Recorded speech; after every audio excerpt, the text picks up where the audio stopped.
নমস্কাৰ প্ৰিয় বন্ধু বান্ধৱীসকল। ৰাতিপুৱা শুই উঠি তিনিটা বস্তু কেতিয়াও চকু নিদিব বা দৰ্শন নকৰিব। ৰাতিপুৱা শুই উঠিয়েই যিজনে তিনিটা বস্তু চাই তেওঁৰ ক্ষেত্ৰত সৌভাগ্য নষ্ট হৈ দুৰ্ভাগ্য আহে। প্ৰতিদিনে কৰা এই কামৰ বাবে মানুহৰ জীৱনত দুখ দৰিদ্ৰতা নামি আহে। জীৱনত সৌভাগ্য নষ্ট হৈ দুৰ্ভাগ্য আহে আৰু সৌভাগ্যত থকা বস্তু হেৰুৱাবলগীয়া হয়। যিজনে ৰাতিপুৱা শুই উঠিয়েই এই তিনিটা বস্তু চোৱাৰ অভ্যাস আছে তেওঁ জীৱনত সমস্যাৰ অন্ত নপৰে। ইয়াৰ বিপৰীতে যদি ৰাতিপুৱা শুই উঠি প্ৰতিদিনেই দুটা সৰু সৰু কাম কৰিব পাৰে তেনে আপোনাক এৰি যোৱা সৌভাগ্যই পুনৰ লগ দিব। শাস্ত্ৰ অনুসৰি যিজনে ৰাতিপুৱা শুই উঠি দুটা কাম কৰে তেওঁৰ ঘৰত স্বয়ং লক্ষ্মী গণেশৰ কৃপা থাকে, যাৰ ফলত ধন টকা পইচা সা সম্পদৰে সেইজনৰ জীৱনত সুখী হ'ব পাৰে। স্বয়ং মাতা লক্ষ্মী বাস হয় সেইজনৰ ঘৰত আৰু সেইজনৰ জীৱনত সুখৰ উপৰিও সুখ আহে।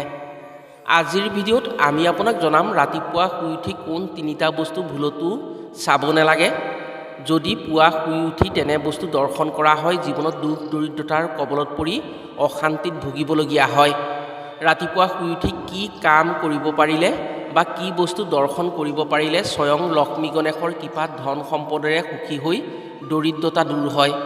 সেয়েহে যদি আপোনাৰ জীৱনত দুখ দৰিদ্ৰতাৰ বিপৰীতে সুখ সমৃদ্ধি কামনা কৰে তেনে আজিৰ ভিডিঅ'টো আপোনাৰ বাবে অতি লাগতিয়াল ভিডিঅ'। গতিকে আজিৰ ভিডিঅ'টো শেষলৈকে চালে নিজৰ জীৱনৰ দুখ দৰিদ্ৰতা দূৰ কৰি স্বয়ং লক্ষ্মী গণেশৰ কৃপা লাভ কৰি সুখ সমৃদ্ধি ভোগ কৰি নিশ্চয় উপকৃত হোৱাৰ সুযোগ পাব। প্ৰিয় বন্ধু বান্ধৱীসকল, কথাখিনি কোৱাৰ আগতেই আপোনাক এটি সৰু অনুৰোধ জনাওঁ। ভিডিঅ'টো যদি ভাল পায় তেনে এটা লাইক কৰাৰ লগতে কমেণ্ট বক্সত জয় মা লক্ষ্মী বুলি লিখিবলৈ কেতিয়াও নাপাহৰিব। আৰু যদি আমাৰ চেনেললৈ প্ৰথম আহিছে তেনে চেনেলটো ছাবস্ক্ৰাইব কৰাৰ লগতে অন্য 10জনে উপকৃত হোৱাকৈ ভিডিঅ'টো শ্বেয়াৰ কৰিবলৈ অনুৰোধ জনালোঁ। ৰাতিপুৱা শুই উঠাৰ পাছত দিনটোৰ বাবে এক যোগাত্মক শক্তিৰ প্ৰভাৱ শৰীৰত পৰে। সেই যোগাত্মক শক্তিৰ প্ৰভাৱে দিনটোত শুভ অশুভ দিশৰ ফলাফল নিৰ্ণয় কৰে। সেয়েহে বহু মানুহেই পুৱা শুই উঠি স্নান কৰি ভগৱানৰ নামত চাকি বন্তি জ্বলাই যাতে পুৱাৰ যি যোগাত্মক শক্তিৰ প্ৰভাৱ শৰীৰলৈ আহে সেই শক্তিৰ পৰিমাণ বৃদ্ধি হৈ দিনটোত সকলো ভাল হয়। সেয়েহে শাস্ত্ৰত দিনটোৰ পুৱাৰ সময়খিনিক অতি পবিত্ৰ আৰু শক্তিশালী সময় বুলি ধৰা হয়। মাতা লক্ষ্মীৰ মতে যিগৰাকী মহিলাই ৰাতিপুৱা সোনকালে উঠি ঝাৰুডাল হাতত তুলি লৈ ঘৰখন পৰিষ্কাৰ পৰিচ্ছন্ন কৰে সেইখন ঘৰত মাতা লক্ষ্মীৰ পূৰ্ণ কৃপা থাকে আৰু সেইগৰাকী মহিলাৰ ওপৰত লক্ষ্মী দেৱীৰ বিশেষ কৃপা পৰে। কাৰণ শাস্ত্ৰমতে ঝাৰুক লক্ষ্মী মনা হয়, ঝাৰুত লক্ষ্মী বাস হয়। যদি ৰাতিপুৱা ব্ৰহ্ম মুহূৰ্ততে উঠি লক্ষ্মীৰ প্ৰতীক ঝাৰু হাতত স্পৰ্শ হয় আৰু সেই ঝাৰুৰে পৰিষ্কাৰ কৰা ঘৰ চোতালত যদি কোনো পুৰুষৰ ভৰিৰ স্পৰ্শ পৰে তেনে তেওঁৰ ক্ষেত্ৰত মাতা লক্ষ্মীৰ কৃপাত ধন সম্পদ লাভ হোৱাৰ উপৰিও দিনটোৰ বাবে এক যোগাত্মক শক্তিৰ প্ৰভাৱ বিস্তাৰ হৈ থাকে সেই ব্যক্তিৰ শৰীৰত। শাস্ত্ৰমতে মহিলাৰ হাতত শনিৰ প্ৰভাৱ থাকে। শনি হৈছে কৰ্ম, ঝাৰুত শুক্ৰৰ প্ৰভাৱ থাকে। শুক্ৰ হৈছে সমৃদ্ধি ধন টকা পইচাৰ কাৰক। যদি মহিলাই পুৱাই শুই উঠি ঝাৰু স্পৰ্শ কৰি পৰিষ্কাৰ পৰিচ্ছন্ন কৰে তেনে বিপদ আঁতৰি কৰ্মৰ জৰিয়তে ঘৰলৈ ধন টকা পইচাৰ আগমন হয়। পৌৰাণিক নিয়ম অনুসৰি মহিলাই যেতিয়া ৰাতিপুৱা শুই উঠি আহে তেতিয়া নিজৰ স্বামীৰ চৰণ বা ভৰিত নিজৰ হাতৰ পৰশ বা স্পৰ্শ দি বিচনা ত্যাগ কৰিব লাগে। ইয়াৰো আছে ডাঙৰ ৰহস্য। শাস্ত্ৰমতে পুৰুষৰ ভৰিত শুক্ৰৰ প্ৰভাৱ থাকে আৰু মহিলাৰ হাতত শনিৰ প্ৰভাৱ থাকে। যদি পুৱাতে মহিলাৰ হাতেৰে পুৰুষৰ ভৰি স্পৰ্শ হয় তেনে তেওঁলোকৰ জীৱনত কৰ্ম আৰু ধনৰ অভাৱ নহয়।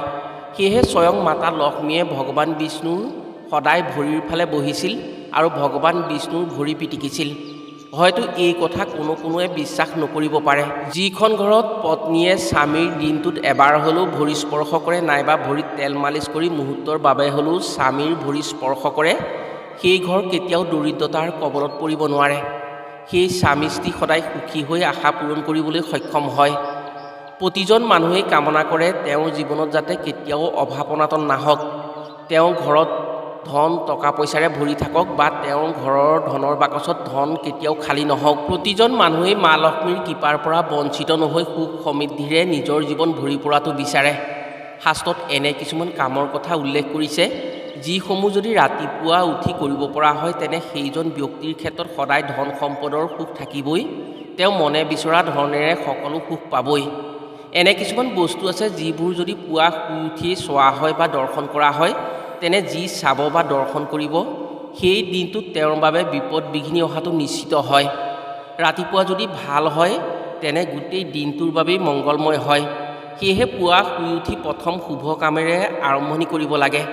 যদি আপুনি আপোনাৰ ঘৰখনত সদায় সুখ শান্তি কামনা কৰে, মিলা প্ৰীতি বিচাৰে, ঘৰখনত সদায় যোগাত্মক শক্তিৰে ভৰপূৰ হৈ থাকি সকলো কামত সফলতা বিচাৰে, তেনে প্ৰতিদিনে ৰাতি শুবলৈ যোৱাৰ আগত এটা ধাতুৰ পাত্ৰত তামৰ, পিতলৰ, কাঁহৰ যিকোনো এটা ঘটিত আপুনি এঘটি পানী আপোনাৰ ঘৰৰ মুখ্য দুৱাৰৰ সোঁ দিশত ৰাখি থ'ব লাগে।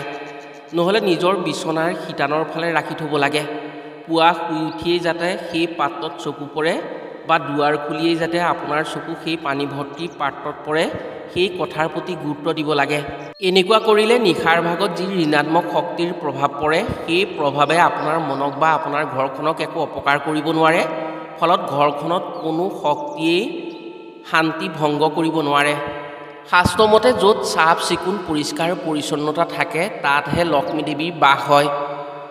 য'ত চাফ চিকুণ বা পৰিষ্কাৰ পৰিচ্ছন্নতা নাথাকে তাত অলক্ষ্মীৰ বাস হয়। ধাৰ্মিক শাস্ত্ৰ অনুসৰি ৰাতিপুৱা শুই উঠি ঘৰ দুৱাৰ পৰিষ্কাৰ পৰিচ্ছন্ন কৰাৰ লগতে নিজৰ শোৱা বিচনাখন যিমান সোনকালে পৰিপাটি কৰা হয়, সিমানেই সেই ব্যক্তিৰ জীৱনত উন্নতিত সহায় হয়।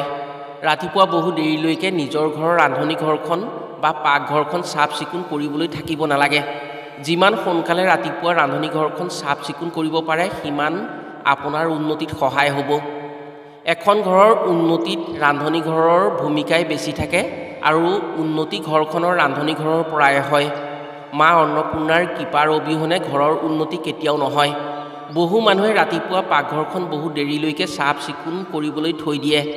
যদি আপোনাৰ ঘৰখনৰ উন্নতি বিচাৰে বা আপোনাৰ জীৱনৰ উন্নতি কামনা কৰে, পুৱা পাকঘৰ সোনকালে চাফ চিকুণ কৰাৰ আৰম্ভ কৰক। আপোনাৰ সাফল্য নিজে নিজে আহিব।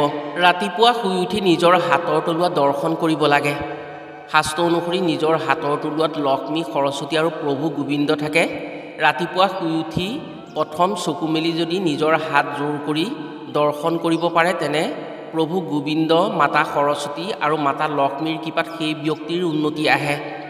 পুৱা প্ৰথম চকু মেলি যদি নিজৰ হাতৰ তলুৱা দৰ্শন কৰা হয়, তেনে ব্যক্তিৰ সৰস্বতী, লক্ষ্মী আৰু নাৰায়ণৰ কৃপাত দিনটোত যি বিপদ বিঘিনি থাকে সেই বিপদ বিঘিনিৰ পৰা ৰক্ষা পৰিব পাৰে আৰু সেই ব্যক্তিৰ সুখ শান্তি হয়।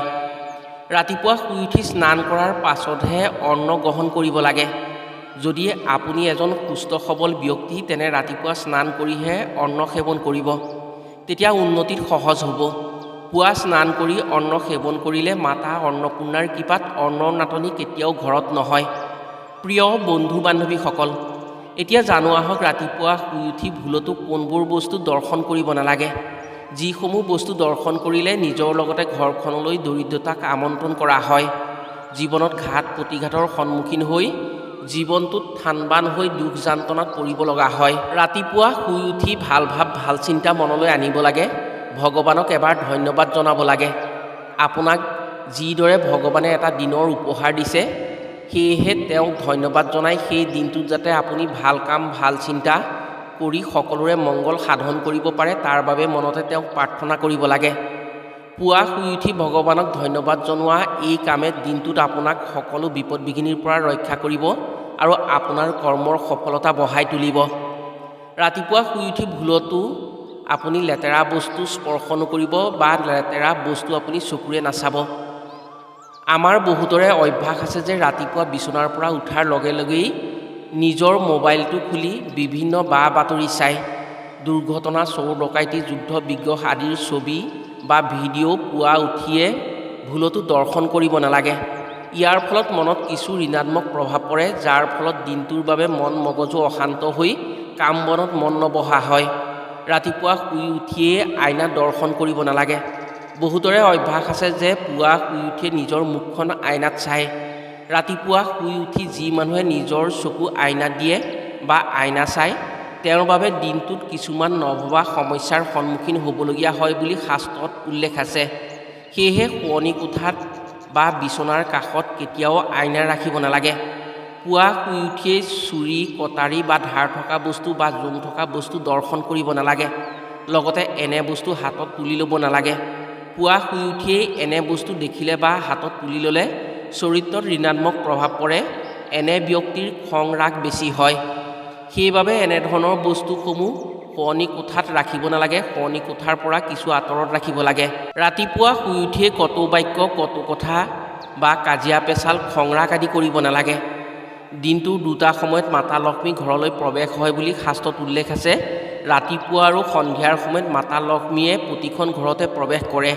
সেয়েহে এই দুটা সময়ত এনে কাম কৰিলে ঘৰৰ পৰা মাতা লক্ষ্মী আঁতৰি যায় আৰু সেইখন ঘৰৰ প্ৰতি মাতা লক্ষ্মী অক্ষুণ্ণ হয়।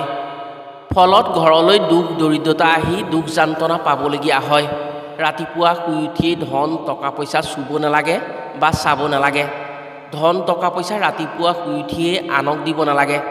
ধন টকা পইচাৰ ক্ষেত্ৰত পুৱা শুই উঠি পৰিষ্কাৰ পৰিচ্ছন্ন হৈহে ধন টকা পইচা চুব লাগে বা কিবা খাদ্য খোৱাৰ পাছতহে ধন টকা পইচা আনৰ হাতলৈ নিজৰ হাতৰ পৰা দিব লাগে। ৰাতিপুৱা টোপনি ভগাৰ পিছত যেতিয়া চকুৰে পোহৰ দেখা হয় বা পুৱাৰ পোহৰ চকুত পৰে, তাৰ পিছত বিচনাত বেছি সময় শুই থাকিব নালাগে বা বিচনাত বহি ভাগৰ মাৰিব নালাগে। বিচনাত একো বস্তু খাব নালাগে। এনে কামৰ ফলত ভাগ্যৰ দোষ হয় আৰু সৌভাগ্যৰ বাটত কিবা কিবি বিধি পথালি আহে। ফলত যিকোনো কামৰ সফলতা নাহে। প্ৰিয় বন্ধু বান্ধৱীসকল, ৰাতিপুৱা শুই উঠাৰ পাছত যদি এইসমূহ কাম আপুনি কৰিব পাৰে বা ভুল কামসমূহ আপুনি নকৰাকৈ থাকিব পাৰে, নিশ্চিতভাৱে আপুনি জীৱনত সুখ শান্তি লাভ কৰিবলৈ সক্ষম হ'ব। আশা কৰিছোঁ আজিৰ ভিডিঅ'ৰ জৰিয়তে নিশ্চয় উপকৃত হ'ব পাৰিব। আজিলৈ ভিডিঅ'টো ইমানতে সামৰিছোঁ। পুনৰ অন্য এটি ভিডিঅ'ৰ জৰিয়তে লগ পোৱাৰ আশাৰে আজিলৈ আহোঁ। সকলো ভালে থাকক, সুস্থ থাকক। ধন্যবাদ।